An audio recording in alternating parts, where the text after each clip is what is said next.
ರುಚಿಕರವಾದಂಥ ಹುಣಸೆ ಹಣ್ಣಿನ ಚಿತ್ರಾನ್ನ ಮಾಡೋದು ಹೇಗೆ ಅಂತ ಹೇಳ್ಕೊಡ್ತೀನಿ. ನನ್ನ ಫೇವ್ರೆಟ್ ತಿಂಡಿ ಇದು. ಅದೇ ಥರ ನಿಮಗೂ ಸಹ ತುಂಬ ಇಷ್ಟವಾಗುತ್ತೆ. ಅದನ್ನು ಮಾಡೋದು ಯಾವ ಥರ ಅಂತ ಸ್ಟೆಪ್ ಬೈ ಸ್ಟೆಪ್ ಹೇಳ್ತಾ ಬರ್ತೀನಿ. ಇದಕ್ಕೆ ನಾನು ಇಟ್ಟಿರೋ ಹೆಸರು ಅಜ್ಜಿ ಚಿತ್ರಾನ್ನ ಅಂತ. ಕಾರಣ ಇಷ್ಟೇ, ನಾನು ತುಂಬ ಪ್ರೀತಿಸೋ, ನನಗೆ ತುಂಬ ಇಷ್ಟವಾಗಿರೋ ನನ್ನ ಅಜ್ಜಿ, ಅವ್ರ ಹೆಸರು ಇಂದಿರಾ ಅಂತ. ಆ ಇಂದಿರಾ ಅಜ್ಜಿ ಮಾಡ್ತಾಯಿದ್ರು ಈ ಒಂದು ರೆಸಿಪಿನ. ಹಂಗಾಗಿ ಅವರಿಂದ ಈ ನಾನು ತಿಂಡಿನ ಕಲ್ತಿದ್ದು. ಮತ್ತು ನನಗೆ ತುಂಬ ಇಷ್ಟ ಆಗುತ್ತೆ ಈ ತಿಂಡಿ ಮಾಡೋದನ್ನು ಹೇಳ್ಕೊಡ್ತೀನಿ.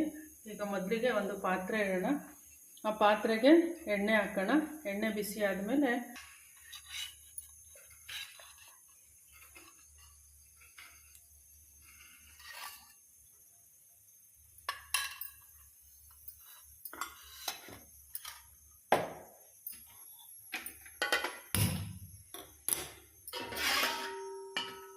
ಎಣ್ಣೆ ಬಿಸಿಗಿಟ್ಟಿದ್ದೀನಿ.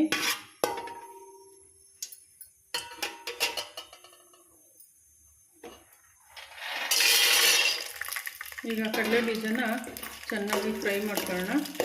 ನಾನು ಯಾವಾಗಲೂ ಅಷ್ಟೇ ಕಡಲೆ ಬೀಜನ ಸಪ್ರೇಟ್ ಫಸ್ಟೇ ಇಟ್ಕೊಂಡ್ಬಿಡ್ತೀನಿ. ನನ್ನ ಮಗನಿಗೆ ತುಂಬ ಇಷ್ಟ ಕಡಲೆ ಬೀಜ, ಅದಕ್ಕೋಸ್ಕರ.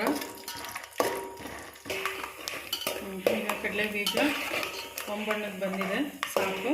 ಇವಾಗ ಸಪ್ರೇಟ್ ಇದನ್ನು ಒಂದು ಪ್ಲೇಟ್ಗೆ ತೆಗೆದಿಟ್ಕೊಳ್ಳೋಣ.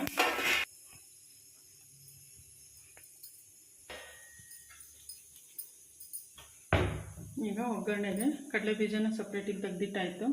ಒಣಮೆಣಸಿನ್ಕಾಯಿ ಹಾಕ್ತೀನಿ, ಸಾಸಿವೆ, ಜೀರಿಗೆ, ಕಡಲೆಬೇಳೆ, ಉದ್ದಿನಬೇಳೆ.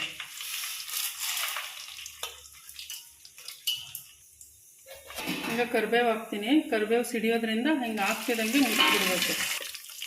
ಸ್ವಲ್ಪ ಹಿಂಗೆ ಹಾಕ್ತಾಯಿದ್ದೀನಿ.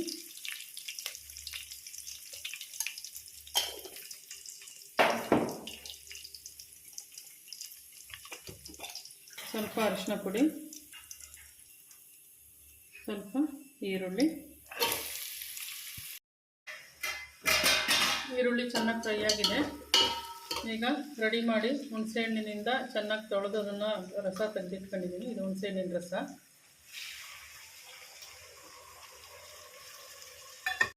ಹುಣಸೆ ಹಣ್ಣಿನ ರಸ ಹಾಕಿದ್ದೀನಿ. ಇದಕ್ಕೆ ಚೆನ್ನಾಗಿ ಮಿಶ್ರಣ ಮಾಡಿ ಸ್ವಲ್ಪ ಉಪ್ಪು ಇದಕ್ಕೆ ಹಾಕ್ಬಿಡೋಣ. ಅದು ಚೆನ್ನಾಗಿ ಬೇಯಲಿ. ಉಪ್ಪು ಹಾಕ್ತಾಯಿದ್ದೀನಿ, 2 ಸ್ಪೂನ್ ಉಪ್ಪು ಸಾಕು.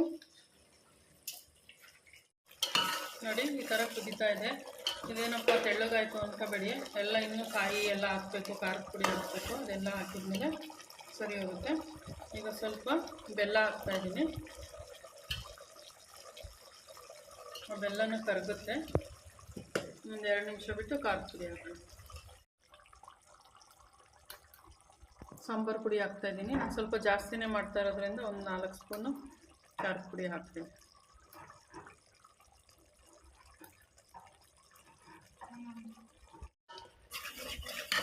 ನೋಡಿ, ಈ ಥರ ಖಾರದ ಪುಡಿ ಹಾಕಿದ್ಮೇಲೆ ಈ ಥರ ಆಯಿತು.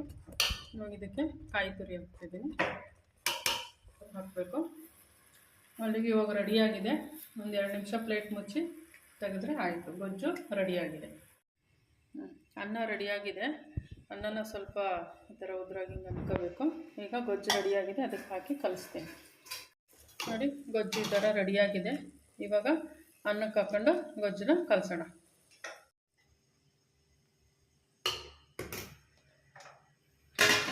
ಅನ್ನಕ್ಕೆ ಗೊಜ್ಜು ಹಾಕಿ ಕಲಸಿ ಚಿತ್ರಾನ್ನ ರೆಡಿಯಾಗಿದೆ. ಇದಕ್ಕೆ ನಾನು ಸಪ್ರೇಟಾಗಿ ಕರೆದು ಕಡಲೆ ಬೀಜ ಇಟ್ಕೊಂಡಿರ್ತೀನಿ. ಗರಿ ಗರಿಯಾಗಿ ಸಿಕ್ಕಿದ್ರೆ ಟೇಸ್ಟ್ ತುಂಬ ಚೆನ್ನಾಗಿರುತ್ತೆ ಅಂತ. ಇದಕ್ಕೆ ಸ್ವಲ್ಪ ಕಡಲೆ ಬೀಜ, ಮತ್ತು ಬೇಕು ಅಂದರೆ ಸ್ವಲ್ಪ ಕೊತ್ತಂಬರಿ ಸೊಪ್ಪನ್ನ ಹಾಕ್ಕೋಬೋದು. ಈಗ ತುಂಬ ರುಚಿಕರವಾದಂಥ ಹುಣಸೆ ಹುಳಿ ಚಿತ್ರಾನ್ನ ತಿನ್ನೋದಕ್ಕೆ ರೆಡಿಯಾಗಿದೆ. ನೋಡಿ, ತುಂಬ ರುಚಿಯಾಗಿರ್ತಕ್ಕಂಥ ಹುಣಸೆ ಹುಳಿ ಚಿತ್ರಾನ್ನ ರೆಡಿಯಾಗಿದೆ. ಇದನ್ನು ಹಿಂಗೂ ತಿನ್ಬೋದು ಬಿಸಿ ಬಿಸಿಯಾಗಿ, ಇಲ್ಲಾಂದರೆ ಮೊಸರು ಜೊತೆನೂ ಬೇಕಾದರೂ ತಿನ್ಬೋದು. ತುಂಬ ಟೇಸ್ಟಿಯಾಗಿರುತ್ತೆ. ಈ ವಿಡಿಯೋ ನಿಮ್ಗೆ ಇಷ್ಟ ಆದರೆ ಲೈಕ್ ಮಾಡಿ, ಶೇರ್ ಮಾಡಿ, ಹಾಗೆ ಕಾಮೆಂಟ್ ಮಾಡಿ. ಇನ್ನು ಇದೇ ಥರ ಹೆಚ್ಚಿನ ರೀತಿಯ ವಿಡಿಯೋಗಳು ಬೇಕು ಅಂದರೆ ಸಬ್ಸ್ಕ್ರೈಬ್ ಆಗೋದನ್ನು ಮರಿಬೇಡಿ. ಥ್ಯಾಂಕ್ ಯು, ಧನ್ಯವಾದಗಳು.